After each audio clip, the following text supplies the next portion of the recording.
Good morning, everyone, and welcome to our webinar this morning.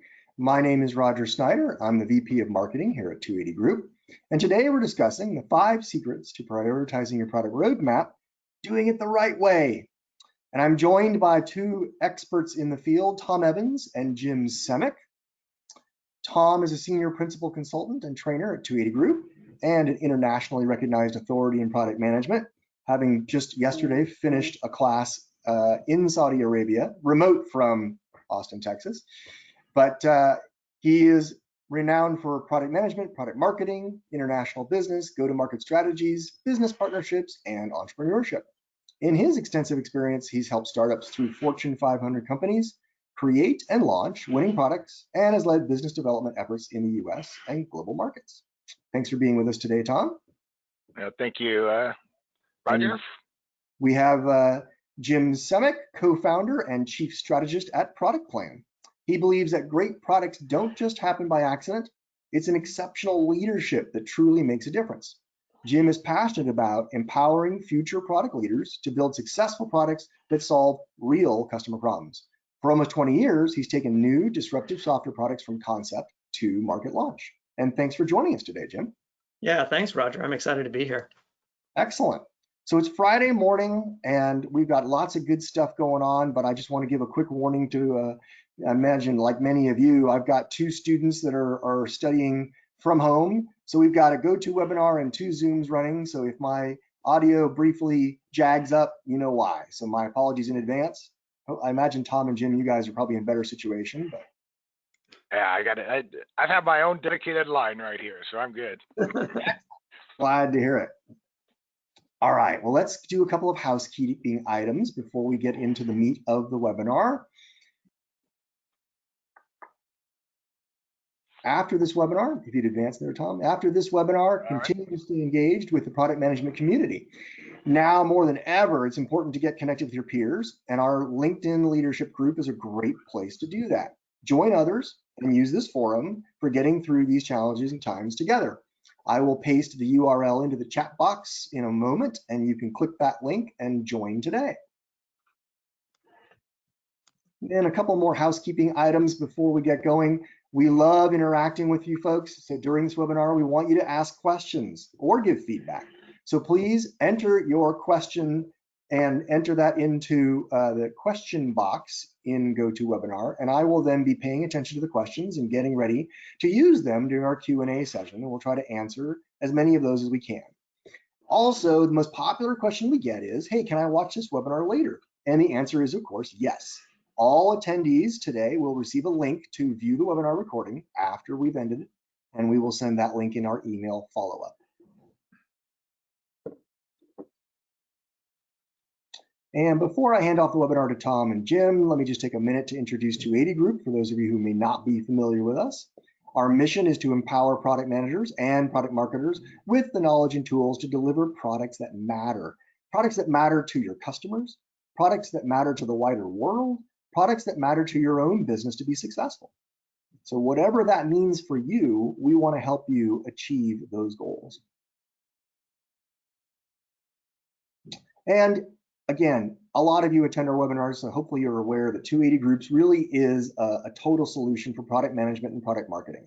We, soup to nuts, can help you understand your roles better, be more effective in that role every day, establish best practices for how you operate your product management team, and learn how to interact with stakeholders, learn how to do customer research. We provide workshops, we provide recruiting. So learn more by going to 280group.com.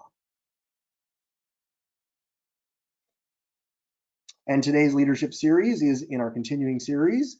Today we are talking about, click the little animation there for me, Tom, and we are talking about how professional development is a product management leader, right? Leading roadmap development is a key function for a product manager or a product management leader.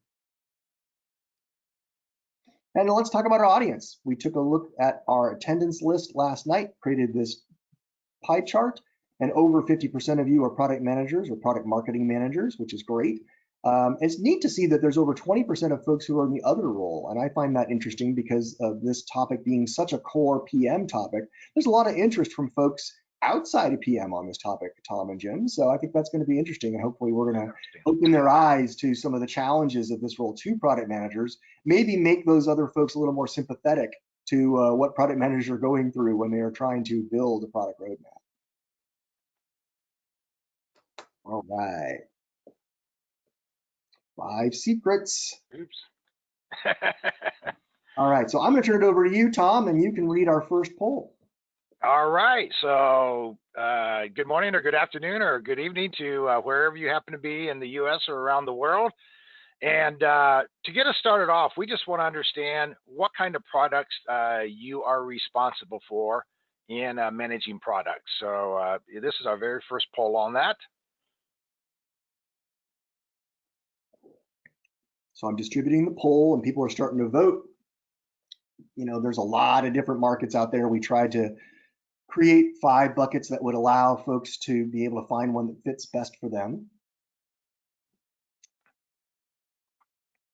Yeah, one of the things is we just want to make sure as we're talking through this, you know, we're talking around products that align to, you know, we talk around this from a perspective that aligns to the kind of products that you're managing and not just focus on one particular industry.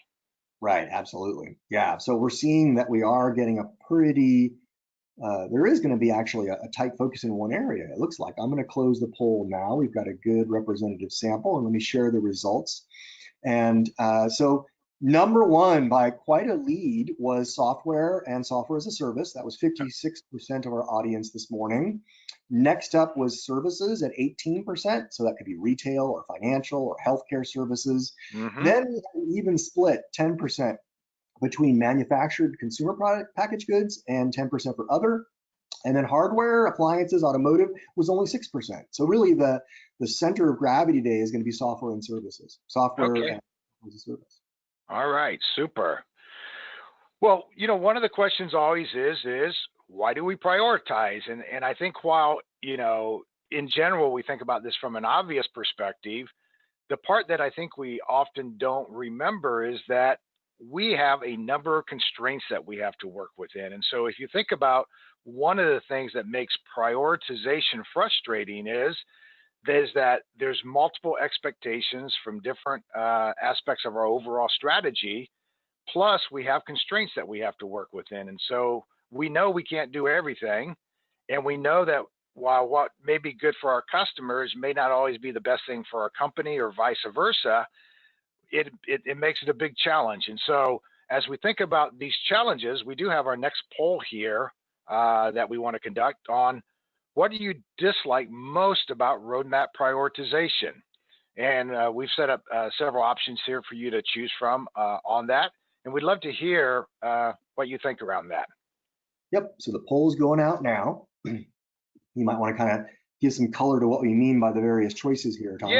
Yeah, absolutely. And so, you know, one of the things that I was thinking about as I was preparing this is that there's multiple things that we do as a product manager that are difficult to do. And these are some of the reasons that we fall behind, you know, have those challenges, especially as it relates to prioritization for our roadmap is, you know, sometimes there's just something, it often feels very subjective to us where, you know, one person may think one way, we think another, you know, not having a clear corporate strategy behind what we're doing. And so we don't feel like we have enough direction on there. I think just along with that subjectiveness is the opinions. You know, everyone in the organization has an opinion, and you as the product manager are sitting in the center of that, having to try to negotiate across those different opinions. And when we do make a decision, you know, how many of us have run into a situation where executives are going to go and overrule what we've already recommended, even though we may have really sound evidence behind it? And then the last, you know, one area is just those constraints. And I already talked a little bit about those constraints, but we always have a number of varying constraints that we have to work within. Good point. All right, so good representation here. Let me share out the results of this. So I was kind of surprised by this actually a little bit, but the number 1 answer was lack of clear corporate strategy. I guess I'm not, I know you and I, Tom, have seen this a lot in our practice, but I just was Mhm. hoping that this was becoming less and less of an issue. But nope, lack of clear corporate strategy was number one at 26%. Yeah, and that's actually my experience as well. When we've hosted webinars and asked similar questions, the lack of a clear corporate strategy is a fairly common challenge. Yeah. Yep. Okay. So we're continuing to see that. That's for sure. Number two is executives are going to change their decision, right? So we've got that HIPPO problem, right? The highly important Mhm. or highly paid person's opinion problem. Mhm. 21%, too many differing opinions. So I think we're going to help with that one for sure today. Then too many constraints to consider, 17%, and decision is too subjective, 14%. So, 26, 23, 21% for those three middle choices in terms of lack of clear corporate strategy, executives will change their decision, and too many differing opinions. And so hopefully the techniques we're going to use today or teach you about today are going to help you be stronger in avoiding executive control and allow for all those differing opinions to come together more effectively. Yeah, and one of the things that I heard out of that as you were presenting that, Roger, is that our biggest challenge is the other stakeholders that we have to work with within the organization, and not having clarity from that, or too many different perspectives, or like you said, having others that want to go ahead and change what we suggest or recommend. All right, so let's start talking about those 5 secrets, and we're going to just take these one by one and talk about each one of these. And the first one is having a clear context behind our roadmap. So when we talk about what do we mean by context, you know, I think the number one starting point for this is our customers. And so be able to share from the perspective of our customers. And I use the term here, share the customer story, because I think too often what we present in within our organizations is we just talk about maybe features without really telling the story behind it. So that really most important part of that in telling that story is really communicating that customer story, what their needs are, what their pains are, what their challenges are, because that's going to be a significant influence on our roadmaps. Now, beyond that, though, we want to look beyond just our customers, because there's the whole market context that we're looking at. And so some of you may have done pest analysis, for example, where you're looking at the political, the economic, the social, the technological drivers, and other types of influences. And so when we're prioritizing our roadmap and planning our roadmaps, we need to have that full context. And this is not what's going on with our customers, but what's happening within the marketplace. What are our competitors doing? What do we think our competitors are going to do? One of the ways that we have found really useful in communicating this context is to actually put it into a market roadmap.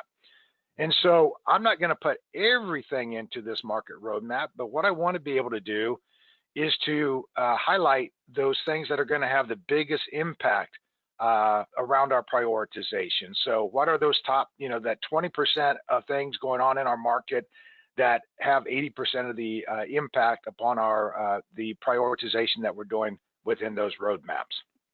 Jim, you got anything to add onto this idea? No, I really like this concept, this idea of bringing it up to the strategic level like this. And this is going to help, I think, as we talk about strategic themes and things like that later on in this webinar. I think this is going to give it context. So this is a great, glad you're talking about that. Yeah, exactly. And I found that I think too often what we do is we lead with our roadmap and say, here's my roadmap, approve it, but we fail to get behind telling the story behind it. And these thoughts really help with that. Yeah, this context is critical. Yep. The other next secret here is to align to our product strategy. And so, if we have a clear product strategy, and I hope all of you who are on this webinar do have a clear product strategy, that product strategy should be based upon the context that we've been talking about. But if we have these decisions clearly made around, our markets, our segments, our growth strategies, how we want to compete in the marketplace, what we're hearing from our customers, et cetera, Those are all going to help us as we start thinking about how do I do that prioritization, because what you're going to see as we move on through this, we're going to keep reflecting back to this product strategy as part of what we need to consider when using these different approaches and models for prioritization. Jim, anything else to add on to that? Good stuff. All right. One thing I'll add here, Tom, one of the questions that's already come in was, is the lack of a corporate strategy, or is it that the corporate strategy is vague when we were talking about the poll question? And so it's harder then to, first you got to align your roadmap to your product strategy, then you got to align your product strategy to the corporate strategy. And if that corporate strategy is vague, that's challenging. So maybe during the Q&A, we can talk about maybe some antidotes to that problem. Yeah, and the other element to corporate strategy, and what we've heard from product managers, is that not only is it vague, but it continues to shift, and it shifts in the wind.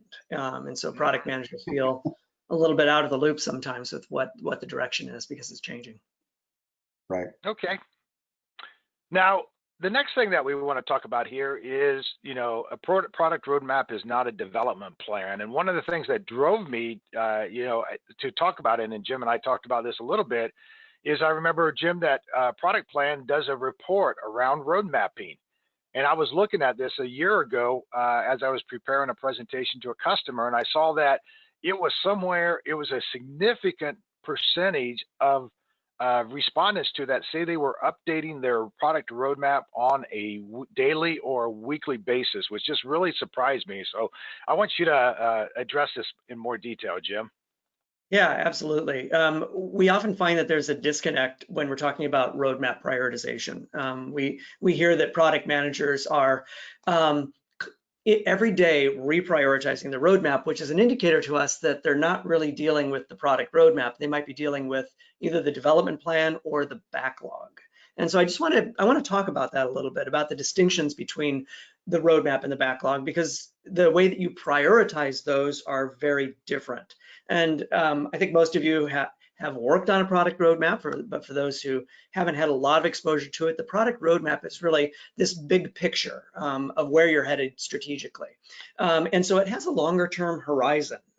For a lot of our customers, we see product managers developing roadmaps in that are firmed up in the 3 to 6 month range. And sometimes they'll go out to 12 months, but those initiatives that are 9, 12 months out, these are really fuzzy and they're not very concrete as to what exactly you're going to be developing. And so we find that roadmaps often don't have dates, or they have very rough dates. And this is intentional, because what you don't want to be doing with the roadmap is 12 months out committing to stakeholders that you'll be delivering a specific thing on a specific time, because the roadmap, it should be changing based on market conditions and development priorities and so on. And so the roadmap is really a communication vehicle. It's something for you to have a conversation with your stakeholders about. And as a result, you're prioritizing it less often. Now, most organizations now are agile, they might be Scrum, and with the ever shifting nature of that, the roadmap as a result has to shift, but it's not shifting on a daily or a weekly basis. And so for the roadmap, we're using communication tools. Our product is ProductPlan, which is a visual roadmap software, but you can use PowerPoint and a lot of other tools to be able to communicate that big picture. Now, in contrast, the backlog, as many of you know, these are detailed stories that you've written up, tasks, stories, issues, features, and it consists of epics. And you have a shorter term horizon with that. You're really planning out maybe 2, 3, 4 sprints out ahead of time.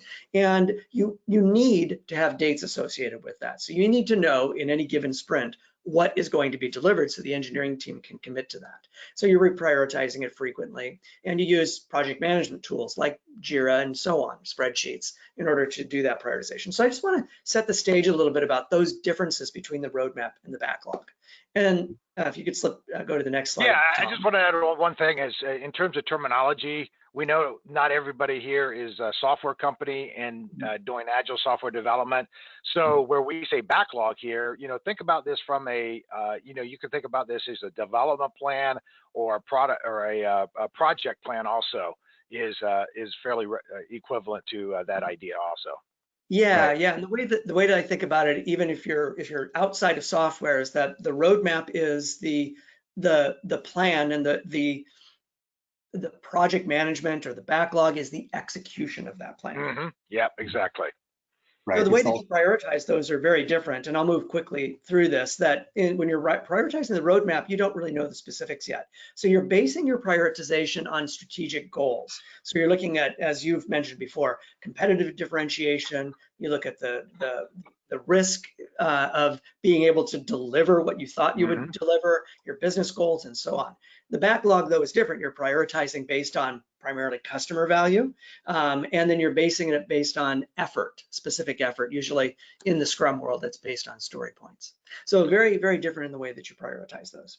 Yeah, and I imagine also then there's the dependencies, and so as you move into some of the other uh, areas, software of course has heavy dependencies, but as I'm starting to doing physical goods and products, heavy metal type, I say heavy metal, but hard iron, I guess maybe is the word that we use, products, I have a lot of dependencies that guide what that development plan and that preparation for manufacturing may look like. Or if you're in financial services or one of the other more regulated type service offerings, you're having to look at the order that things have to be brought out, what those approval cycles have to look like, et cetera.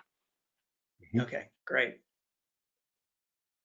So one other thing I want to throw in here, one of the questions, we're getting lots of questions, by the way, so we'll need good time for Q&A, but one of the things that I want to just throw in right now was one comment that, look, our roadmap is required to get funding for 1 year.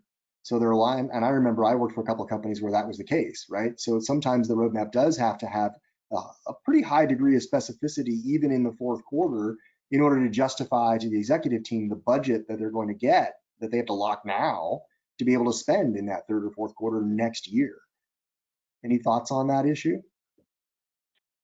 One of the things that hits me right there when that is said is that this is a situation of where your funding is being made based upon my mind just went blank on the words I want to use, not on output versus outcome. And so they're funding specific features, capabilities, and output that they can track and measure, but it's not actually connecting back into the outcomes that you're trying to achieve with your product. And so that's, and I recognize that, and it doesn't matter which industry that we present to, this comes up on a very regular basis. Right. And, this is not a problem that we're going to solve short term, but longer term, I would love to start to see executive teams start thinking about funding models that focus more on outcomes versus a specific project plan or output. Right. Yeah, great point. And I'd love to see that too, because so many organizations they're in this feature factory mindset where they've been, tasked with generating features. And the question is, do those features actually generate the outcomes that you expect? Do they provide customer value? So yeah, I'd really love the mind shift to shift, the mindset to shift.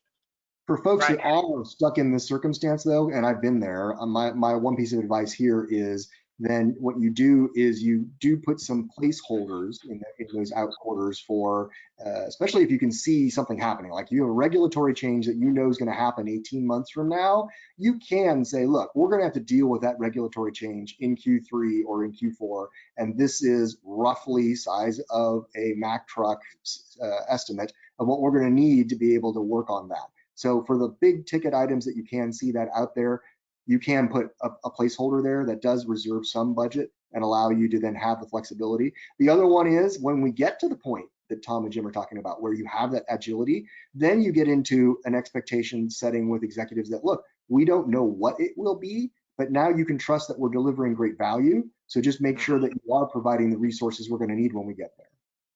And that does take proof, right? So you have to build up your competence in that area.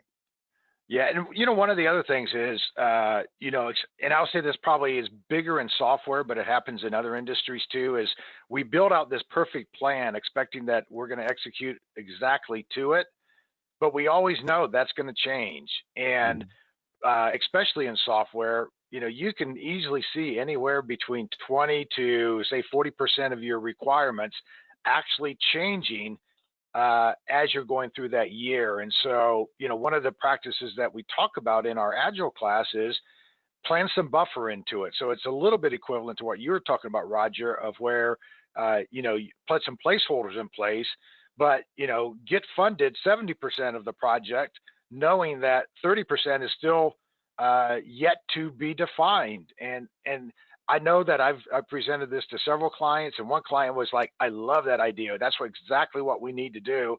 And then another, the executive was like, what? You want me to let anyone think that they have some buffer available? No. But it addresses the reality of what is actually going on when we go through these planning and development cycles. Yep, good point. Jim, do you want to talk to this one too? Great. Well, yeah, absolutely. So at ProductPlan, we talk a lot about top-down road mapping. And this slide that you put together, Tom, is, I think, really illustrates that you really want to start from that top vision and the business strategy, and you want to work your way down from that. And ideally, that business strategy is based, as we said, on outcomes. And so from the business strategy, the overall business strategy, you develop that product strategy. And the product strategy is built to hit those outcomes that you're ideally focused on at the corporate or business level.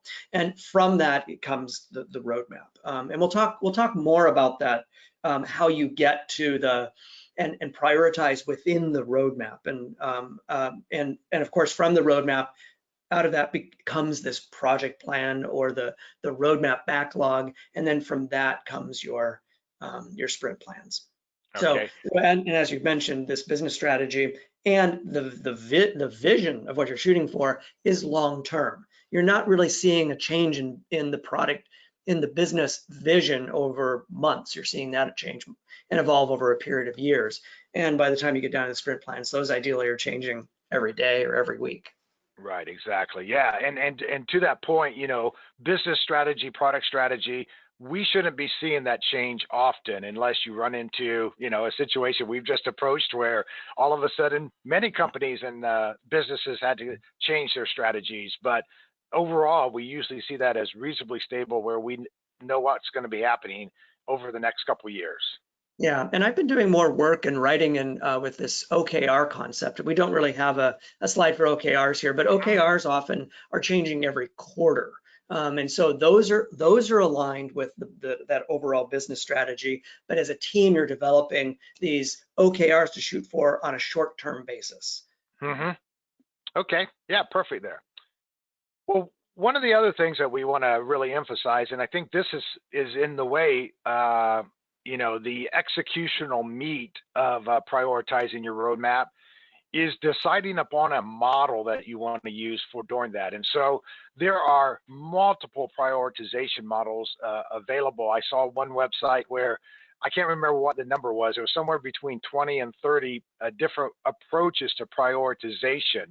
And so we have no intention of trying to present all of those, but if you look at them, they really connect back to maybe 3 to 5 core concepts, and we're going to focus on those. But here's the benefit of this, is that if I do a prioritization model and I have buy-in from my stakeholders, if they've helped me come up with that prioritization model and they've agreed to it, now I'm in a much better position to get that buy-in and reduce that back and forth negotiation that has to go on, because we've all agreed ahead of time what are the rules of the game.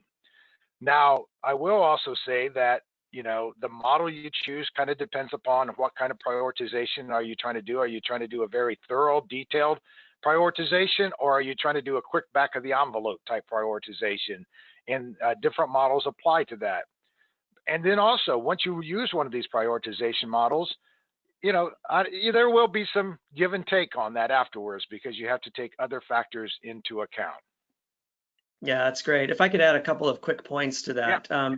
The benefit of a framework, a mental model when working with stakeholders, is that you're gonna run less often into this stakeholder running into you in the hall and saying, why did we make that decision?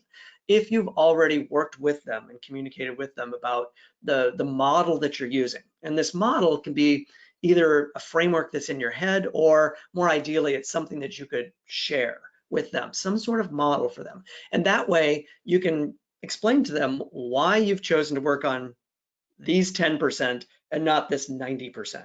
And so it helps ease the conversation quite a bit. And then I also do want to make the point that the model that you choose is not as important as the fact that you have a model. The model that you choose is simply one tool in your tool belt to be able to prioritize, and no model is going to hit all of these elements. So you have to use the model in addition to your really great instincts as a product manager, understanding the competitive environment and so on, in order to make great decisions. So you can't rely exclusively on one model. Right. Yep. Thank you, Jim. So let's look at some of those scoring models. The very first one we have here is one that we developed at 280 Group and have been using for a number of years.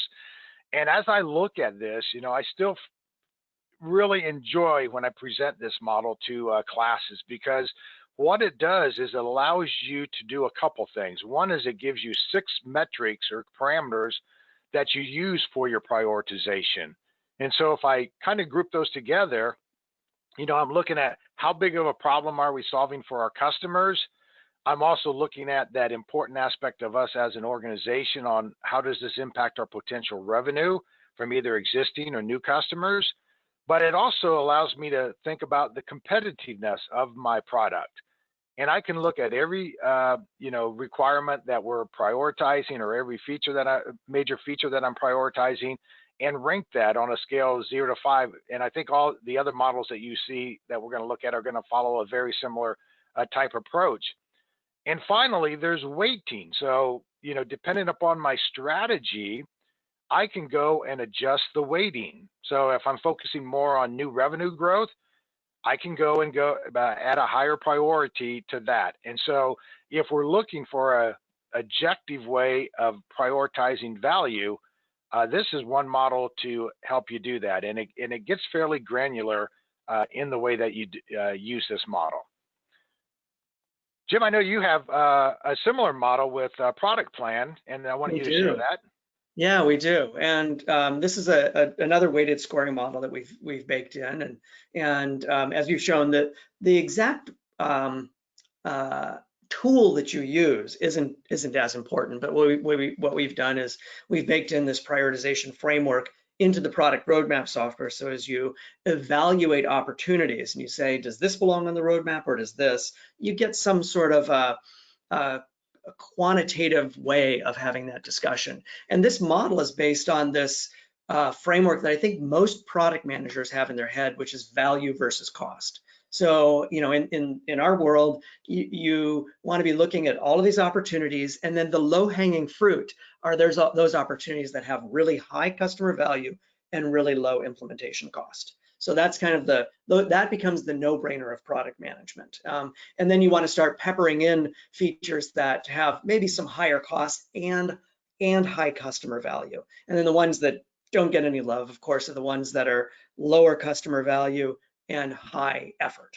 So and so that's what this model is, and it's a customizable framework, very similar to the 280 Group framework, where you can plug in the benefits and what you think your organization requires in terms of benefits. That could be growth, it could be customer acquisition, and any number of benefits. And then on the cost side, it could be, in most cases, development effort. You can factor in a risk factor. You can factor in ongoing support cost. So those might be factors that are on the cost side. And what this model does is you plug in the items that you're considering, and you weight them, the benefits and costs, and then you apply a score to it. And then this model puts out the score. And again, I want to emphasize that this does not need to be the truth, because this is very subjective.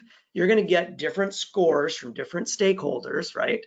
And as a result, you're going to wind up with, you can kind of play with this a little bit and get your pet project up to the top of the list, but that's not the point. The point is to have a conversation about it.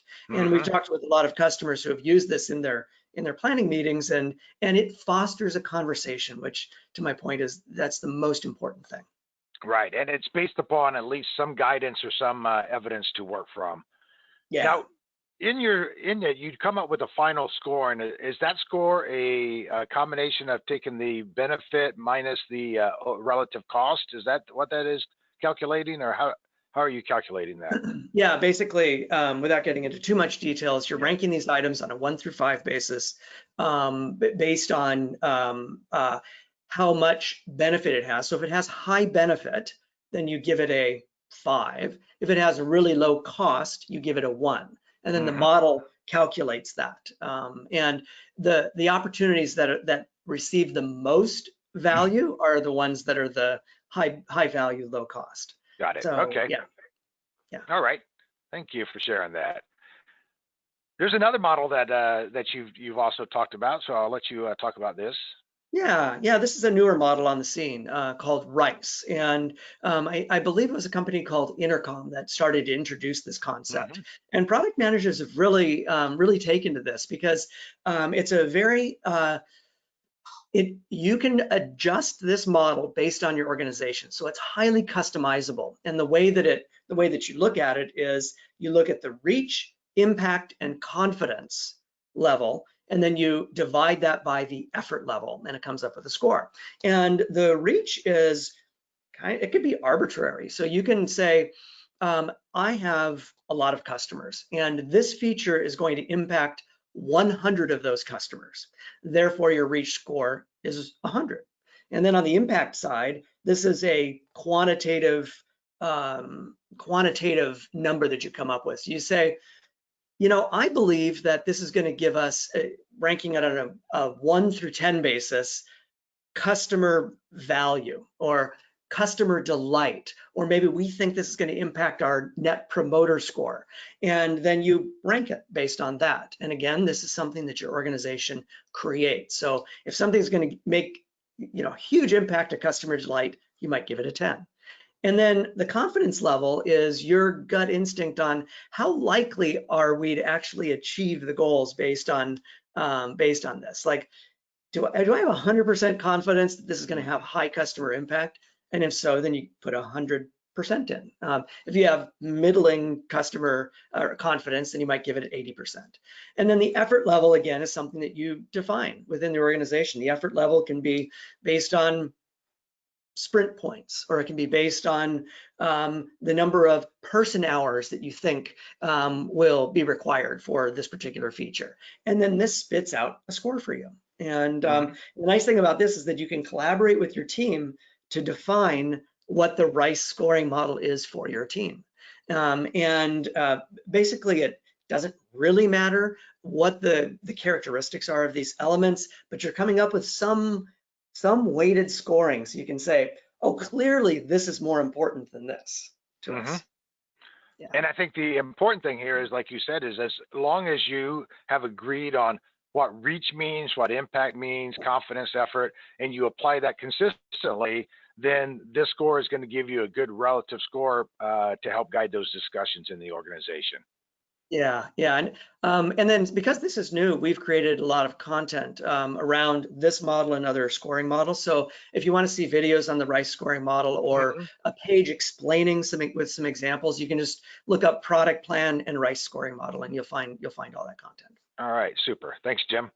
Now we're going to talk about some other models, and we're calling these complementary models because when you're doing this prioritization, you may go and use a scoring model to get some of that initial insight into it, but you may also go and look at some of these other models to help you guide your decisions. So Jim, you're going to talk here about the Kano model. So. Yeah, absolutely. So the Kano model was developed a number of years ago, and it is a way of looking at whether your features provide customer delight versus the investment that you want to make in those features. And so there are features. If you look at the yellow line here, these are what are called threshold features or basic features. So if you're developing a product, you need to have a certain level of features in order to be competitive. So I used to work for an enterprise software company that developed accounting software. We couldn't be in that market unless we had an accounts payable component. So in order to have, good software, good accounting software, you have to have accounts payable. So so that becomes a threshold feature. Well, if you look at the investment that you want to make on those threshold features, if you continue to pour money and effort into making that the best accounts payable feature, you're not going to get a ton of customer delight back in return, right? Because people they kind of expect those features to be there. They expect those features to work. Now, if you look at the blue line there, these are performance features. So this is page load times, for example. This might be UX optimizations in your software that make it easier to use. And as you invest over time in these performance features, you're going to get back a linear amount of customer love and customer delight. So you do want to continue investing in performance features, things that make your product better, faster, and so on. But the real magic of the Kano model is to figure out what we call excitement features. And these are features often that customers don't even know that they want until they see it. So if you're developing a new product or you're continuing to add features to an existing product, think about which features you might consider to be excitement features. And this is where the magic of product management comes into play, because you're looking at customer problems that you're solving, you're talking and you're engaged with customers, and they're not going to necessarily give you the idea because they're working in their own context, their own frame of mind for what features to build, right? And you as the product manager can think about these features that are really exciting, and it's these features that cause excess customer delight and really help you stand out with the competition. So for example, I wrote the product requirements for the product that we're using today for the webinar. I wrote the product requirements for GoToWebinar. And there were several excitement features that we built into that product. These were things that customers didn't know that they even wanted. One of them was, we wanted to make moderating and presenting easy, right? We wanted to alleviate that pressure that people had for getting a webinar started, because you have hundreds of people on the other line. There's a lot of pressure.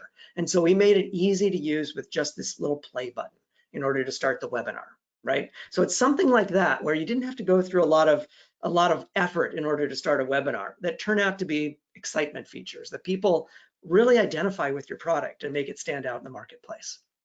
Mm-hmm.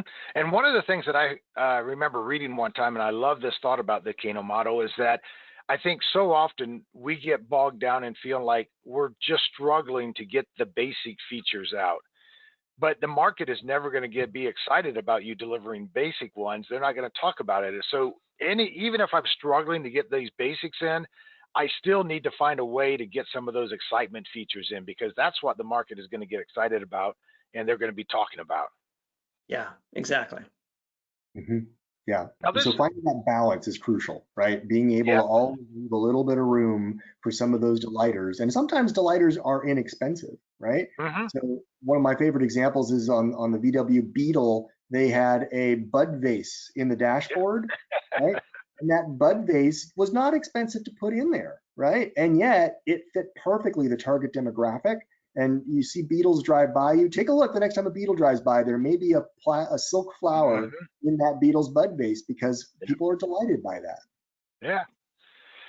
Now, one that you've already talked about or had started introducing us to, Jim, is this 4-quadrant analysis, where you look at that comparison of value to cost and risk to develop. And so if I can use this in a couple different ways. One is if I've done the quantitative or the more scoring model approach, I go and map this up here onto the 4-quadrant analysis, and I quickly can see where my low-hanging fruit is, those things that are going to cost us little but get a lot of value. And it also is going to really start highlighting to me those things that don't deliver value, or maybe a high cost that I need to think about how do I manage the cost, even though they have a great value associated to them. But I can also use this if I'm trying to do a quick and dirty prioritization based upon the insights that I already have. I can use a set of sticky notes and just quickly post them up there to come up with a prioritization. So it's just another nice view to create as you're thinking about presenting to other stakeholders and doing your prioritization. Now, the final one that we're going to present here is buying a feature. And so this is a group that if you are part of, say, an internal IT team, for example, and you're trying to get some prioritization among your internal team, you may go out to your internal customers and set aside a certain amount of budget and say, this is the amount of budget that you have available, and prioritize. Or if I'm working with a set of stakeholder customers, and I should say external customers, or they have or you have a users group you're working with. I've seen companies do this before also, where you give them a constraint and then they have to go and do the prioritization within the constraint. And I think the real value here is that it's easy for these stakeholders to say everything's important. Yes, everything is important, but as soon as you give them a constraint that they have to work within, they're going to come and identify a outcome or a result for that.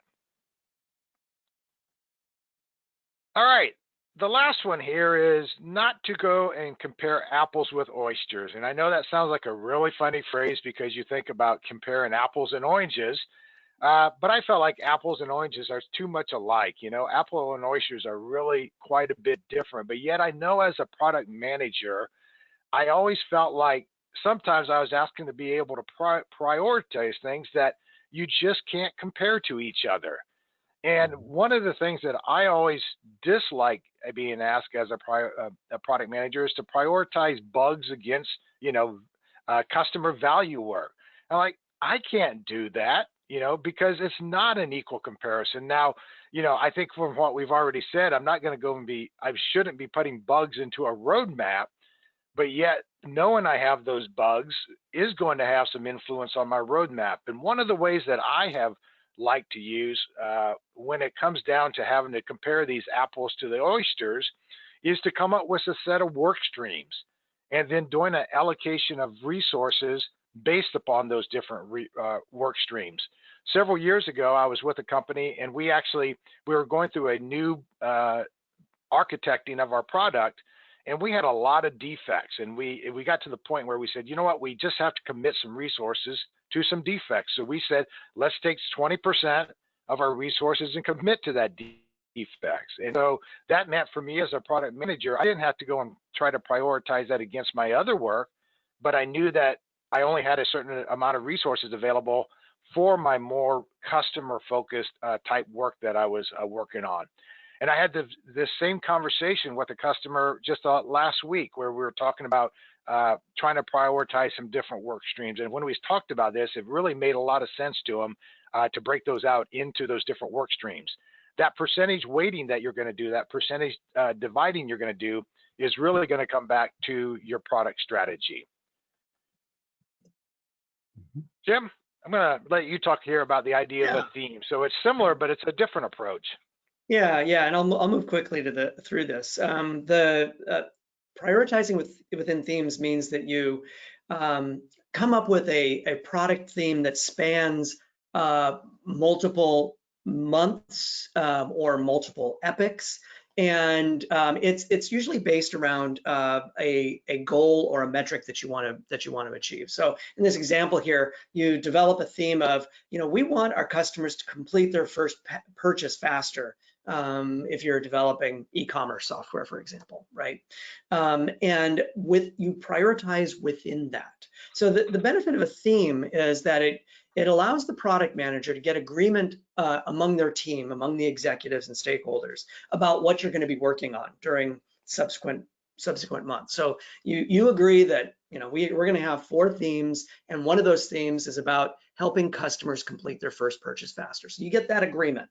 Then it becomes up to the product manager and their team to figure out what features get included in order to meet that goal for that theme. So coming up with a theme like that reduces the risk that you're going to get bogged down in the weeds, where you get this debate going of this feature versus that feature, and it gives the team, the product team, autonomy to be able to complete what they think is important based on the theme.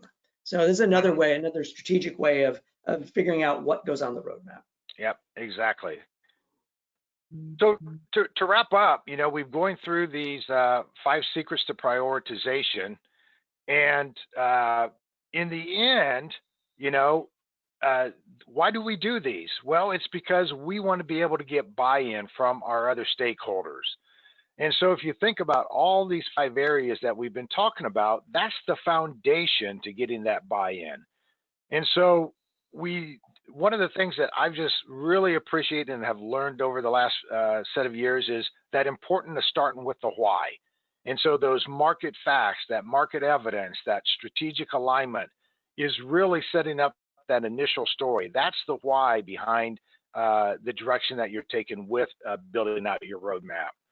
As we want to get that in alignment, agreeing upon a scoring model makes a huge difference in getting that alignment, because you've already got that buy-in from your other stakeholders.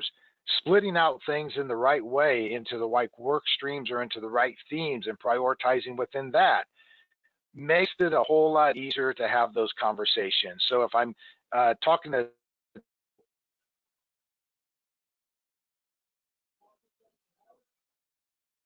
Tom?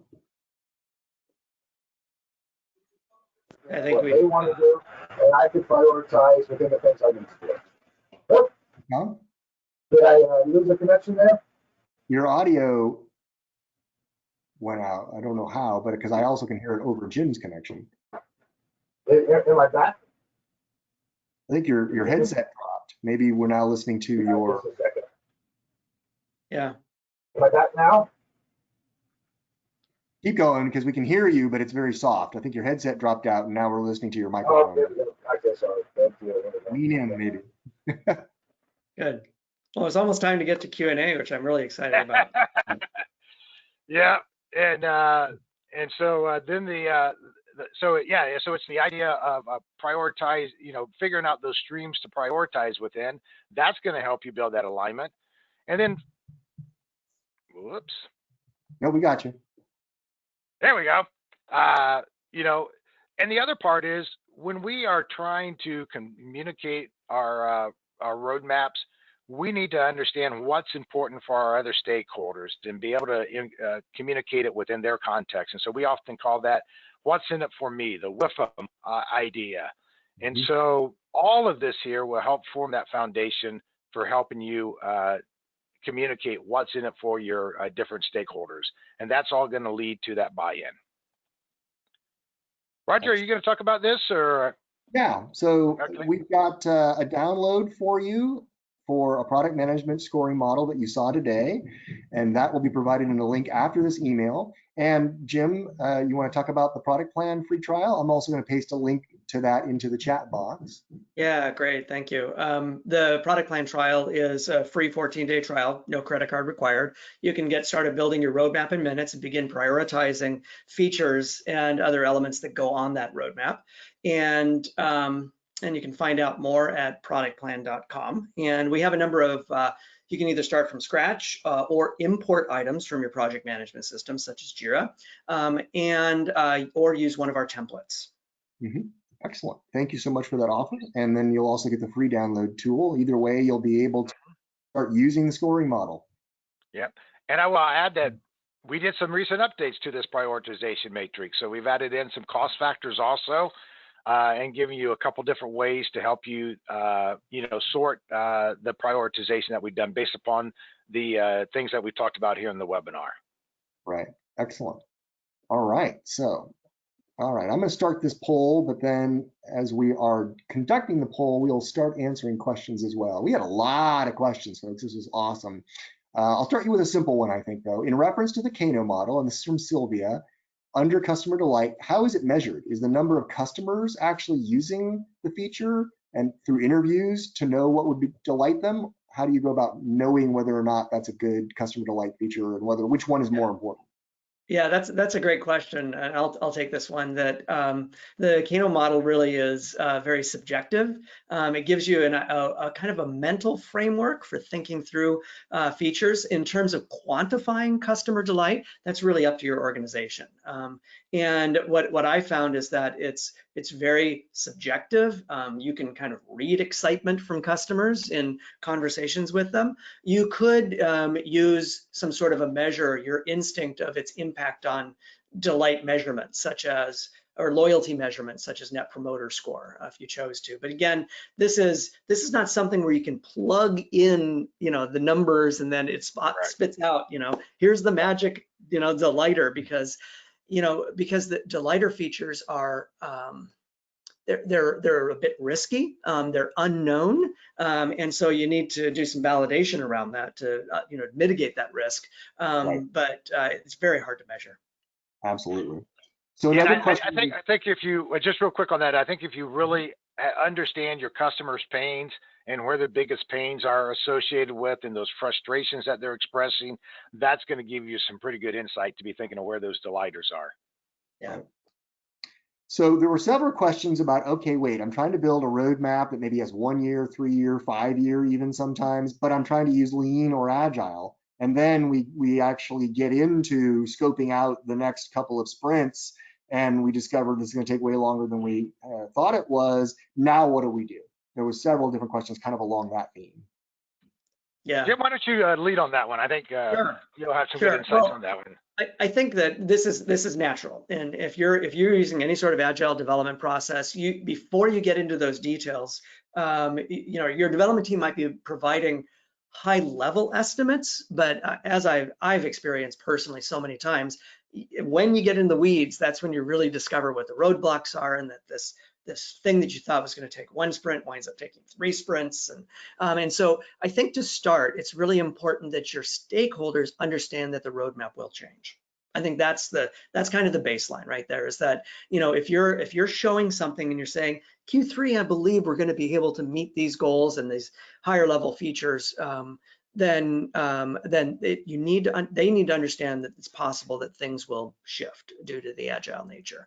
They also should know that they get many benefits from agile, which we don't really have time to go into here. So I think it starts with that. And Tom, what else would you have to offer? Yeah, I would add on to it is that, and it goes back to my point of putting some buffer in, is, I've talked to project managers and they say every time we get an initial estimate, and I don't care whether I'm engineering, pumps or automobiles or airplanes or software or a financial services product, that we tend to always underestimate what it's really going to take to do that. And so, I had several project managers tell me, I always know that when I get this estimate, that it's going to actually be this long. And so, it's part of that reality. It goes back to this part of dealing with reality, and our corporate planning systems yet don't deal with reality. We put these plans in place, we put them in place expecting everything to follow exactly, but as we get into day 1 of the next year,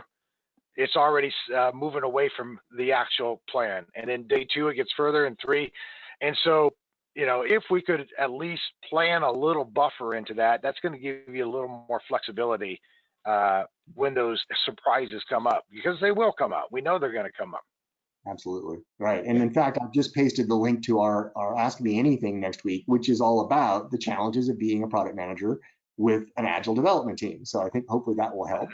Last question I'd like us to tackle is, what considerations do we need to take into account when we're thinking about an MVP or a pilot prioritization? Do you approach preparing for that in any different way? Yeah. The part that comes to me is, I think probably the biggest part is understanding. There's probably 2 ways you could look at that. One is, where are your biggest uncertainties? Okay, where do you think your biggest risk and uncertainties are as you're moving ahead? And those are the things that are your biggest barriers to achieving success. So I would prioritize those as part of it.